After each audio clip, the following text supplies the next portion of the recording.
ઓલપાડના ગોથાણ નજીક luxury bus ફસાઈ, fire વિભાગની મહેનતથી બહાર કઢાઈ. સુરત જિલ્લાના ઓલપાડ તાલુકાના ગોથાણ ગામ નજીક રેલવે ફ્રેટ કોરિડોરમાં એક લક્ઝરી બસ ફસાઈ જવા પામી હતી. આ બસ સુરતથી દ્વારકા જઈ રહી હતી, જ્યાં દ્વારકા ધ્વજારોહણ માટે એક પરિવાર મુસાફરી કરી રહ્યો હતો.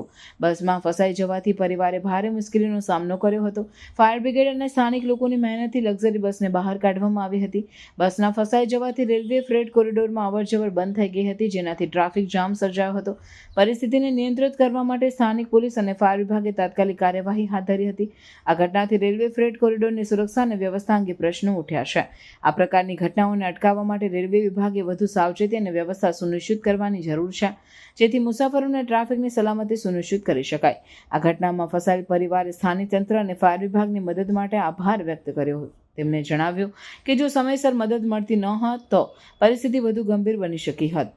આ ઘટનાએ દર્શાવે છે કે આપત્તિની ઘડીમાં તંત્રની તાત્કાલિક અને સક્ષમ કામગીરી કેટલું મહત્વપૂર્ણ છે.